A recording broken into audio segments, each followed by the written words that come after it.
Sebagai mahasiswa kedokteran, saya sering berhubungan dengan kadaver. Bagi kalian yang nggak tahu, kadaver itu adalah mayat.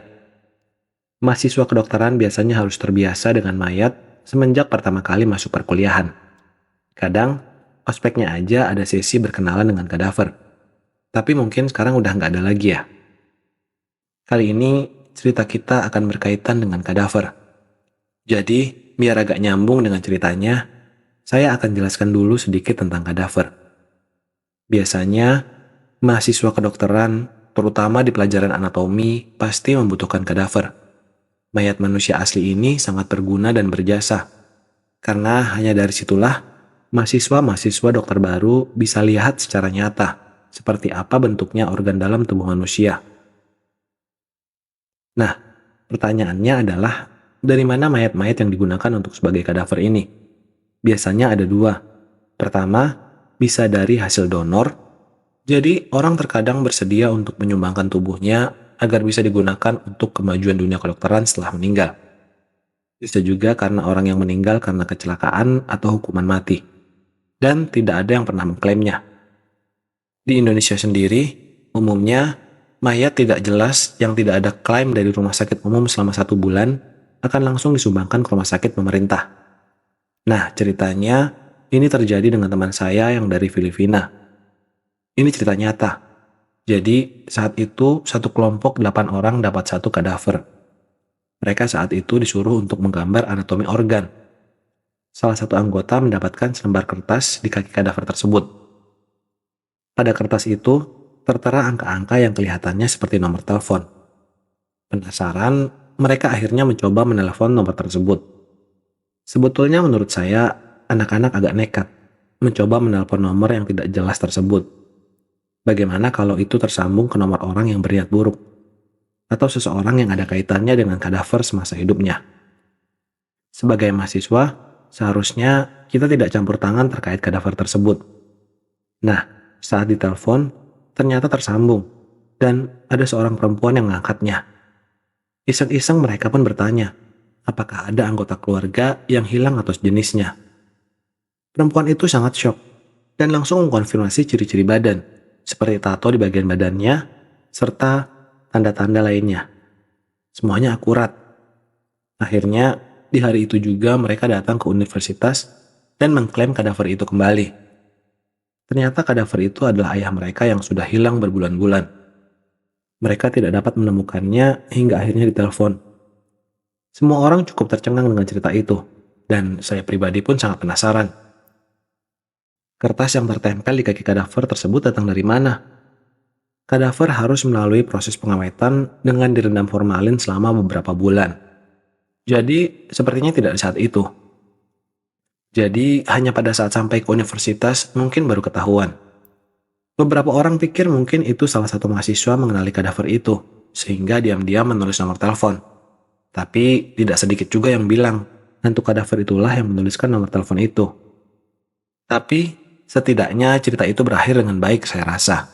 Keluarga itu kembali menemukan ayah mereka.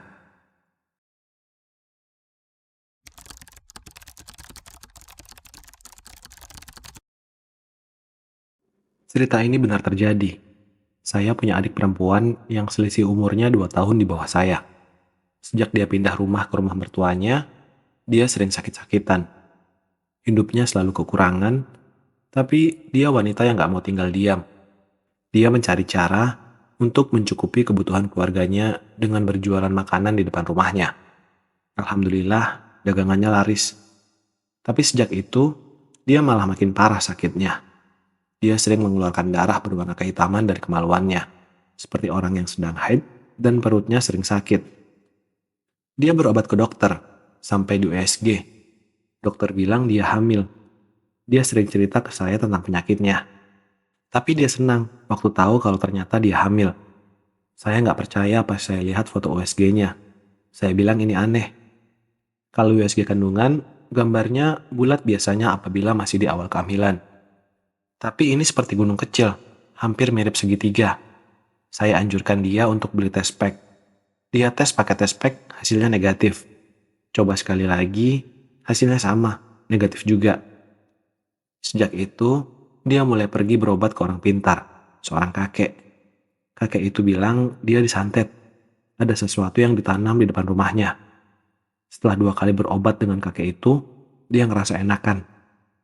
Tapi itu nggak berlangsung lama, karena seminggu kemudian ternyata kumat lagi. Dia kembali mengeluarkan darah dan perutnya makin sakit. Dia pergi berobat ke tempat lain, orang pintar juga. Jawabannya cukup mengerikan. Adik saya itu sedang hamil secara gaib. Janin yang di dalam perutnya adalah bayi ular. Dan ternyata dia digauli setan yang berwajah menyerupai suaminya. Bahkan setan itu merasuki suaminya saat menggauli adik saya. Tapi ini kenyataan. Setan itu berwujud ular, kadang menyerupai sosok pria rupawan, bahkan sangat tampan. Dan ular itu dipelihara oleh seseorang yang melakukan pesugihan. Dan adik saya adalah calon korbannya sebagai tumbal pesugihan. Usut punya usut, ternyata pelakunya adalah tetangga yang rumahnya dekat dengan rumah adik saya. Penduduk sana banyak yang tahu cerita itu, tapi semua bungkam, nggak bisa berkata apa-apa, karena takut diganggu oleh pelakunya.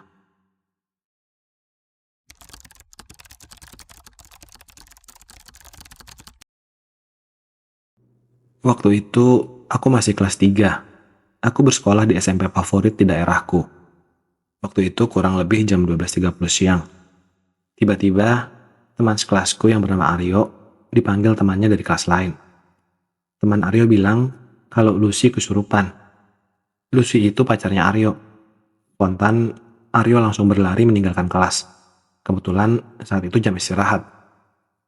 Sekolahan sontak ramai karena hal itu, dan teman-teman kelas ikutan lari melihat ke arah di mana kelas Lucy berada.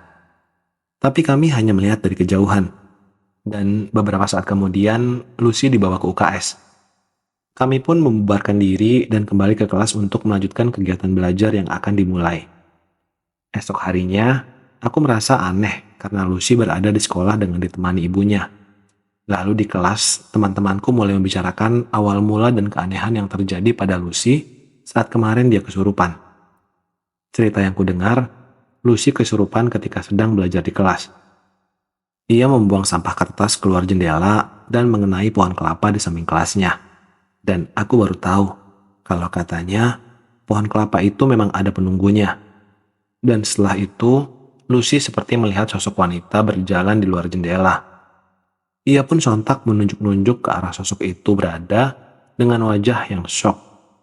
Tidak hanya Lucy, tapi satu teman dekat Lucy juga melihatnya. Mereka terlihat sangat syok dan mereka merasa badan mereka terasa panas. Guru yang saat itu sedang mengajar pun langsung melaporkan kejadian itu ke kantor guru.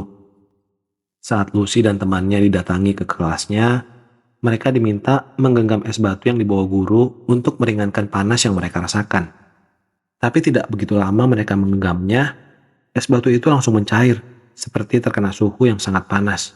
Dan aku tidak tahu bagaimana kelanjutan ceritanya, karena kepala sekolah dan para guru sepakat tidak memberitahukan kepada para siswa lain, supaya tidak terjadi kepanikan dan mengganggu kenyamanan bagi para siswa yang lain. Namun esoknya, Lucy pingsan dan kesurupan lagi. Ia sekarang tidak sendiri. Kesurupan itu berubah menjadi massal. Ada sekitar 5 orang teman dekat Lucy yang ikut kesurupan, karena pada saat Lucy kesurupan, mereka ikut memegangi Lucy. Akhirnya, para siswi itu setelah kesurupannya dapat diatasi, mereka diizinkan pulang lebih awal. Dan esok harinya, aku mendengar Lucy dan teman-temannya didatangkan seorang ustadz oleh pihak sekolah. Setelah itu, setiap guru yang datang ke kelasku pasti bilang, kalau ke kamar mandi jangan sendiri. Diusahakan ke kamar mandinya jangan jam 12 atau zuhur. Jangan main di belakang sekolah. Jangan suka melamun. Jangan bicara dengan kata-kata yang tidak sopan. Jangan membuang sampah sembarangan. Dan itu katanya pesan dari kepala sekolah untuk disampaikan ke murid-murid. Lalu aku mendengar dari guru yang mengajar. Setelah Lucy kesurupan, ia jadi bisa melihat makhluk astral. Jadi, saat Lucy ke kantor guru, dia bilang ke salah satu gurunya untuk tidak mengayun-ayunkan tangannya karena ada makhluk yang tidak terlihat di sana terkena ayunan tangan dari guru tersebut. Lalu, pada saat kegiatan belajar, Lucy menegur gurunya untuk tidak memainkan kakinya supaya tidak mengenai orang yang tidak terlihat itu. Dan esoknya, aku mendapatkan cerita baru dari seorang guru yang sudah lama mengajar di SMP ku itu. Beliau bercerita bahwa kejadian itu bukan hanya sekali, tapi kejadian itu pernah terjadi sebelumnya. Katanya, dulu juga ada alumni yang mengalami hal seperti itu. Ceritanya, alumni ini melihat sosok ular naga, namun perutnya ke atas berbentuk manusia. Ada di gapura tepat di seberang jalan atau di depan SMP ku. Alumni ini bertanya siapa nama ular naga tersebut. Dan ular naga itu menyebutkan namanya, tapi aku lupa namanya. Lalu sang ular naga itu mengajak bertemu di suatu tempat. Tempat itu dalam dunia nyata berada di UKS, dan tepat pada jam 10 pagi. Alumni ini pun mengiyakannya. Esok harinya, alumni ini gelisah pada saat jam pelajaran sedang berlangsung. Dia tidak berani meminta izin kepada guru yang sedang mengajar. Nah, guru ini sampai sekarang masih mengajar di SMP ku ini. Karena waktu hampir menunjukkan jam 10, maka ia semakin gelisah, hingga ia mengutarakan niatnya itu ke teman sebangkunya. Lalu, temannya inilah yang menyampaikan niat alumni untuk bertemu dengan ular naga kepada guru yang sedang mengajar. Guru itu pun tidak percaya dan hanya menganggap itu lelucon anak SMP. Tapi ia tetap mengizinkan alumni untuk pergi. Saat jam menunjukkan tepat pukul 10 pagi dan si alumni ini baru sampai di pintu kelas, ia langsung jatuh pingsan. Dia lalu dibawa ke UKS. Selama alumni pingsan, ia selalu mengigau dan berkata dingin, licin, lalu tertawa-tawa. Setelah sadar, ia cerita bahwa ia tadi diajak oleh ular naga terbang ke laut pantai selatan. Lalu ia merasa kedinginan dengan air lautnya. Ia pun merasa badan ular naga licin saat membawanya pergi. Lalu, dia melihat di pantai selatan semua orang cantik dan tampan. Dan kejadian yang dialami alumni ini hampir setiap pagi dialaminya. Setiap jam 10 pagi, ia akan pingsan dimanapun ia berada. Lalu selama ia pingsan, ia akan pergi ke pantai selatan. Hal itu sama seperti yang dialami Lucy. Ia melihat ular naga ingin membawanya saat kesurupan itu terjadi. Dan ia juga melihat semua orang-orang yang bersama ular naga itu cantik dan tampan. Dan ular naga itu berkata bahwa Lucy akan menjadi seperti mereka. Aku pun tidak tahu kebenarannya, karena aku tidak mengalaminya dan tidak mau mengalaminya. Dan cerita lain dari SMP ku ini, konon di sekitar perpustakaan sekolah ada kampung gaib yang penduduknya adalah makhluk kerdil tanpa wajah. Lalu ada yang bilang, sekolahku ini tepat berada di jalur alam gaib, yang berarti sering dijadikan lalu lalang makhluk tak kasat mata.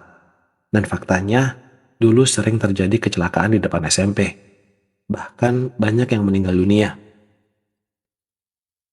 Lalu, ibu kantin yang juga merupakan istri dari salah satu guru di SMP ku ini, ia pernah pada saat jam usai sekolah dan sudah sepi, ia melihat ada anak kecil yang berlari ke arah pohon kelapa tempat Lucy membuang sampah kertas itu. Lalu anak itu menghilang begitu saja. Ada juga katanya dulu ada guru yang tidak percaya dengan hal-hal astral seperti itu dan bahkan meremehkannya. Lalu akhirnya ia melihat sendiri ada sosok kepala tanpa badan yang rambutnya menjuntai menutupi pintu kelas saat ia sedang mengajar dan siswa yang sedang belajar tidak melihat sosok itu. Dan kemudian guru tersebut mengundurkan diri.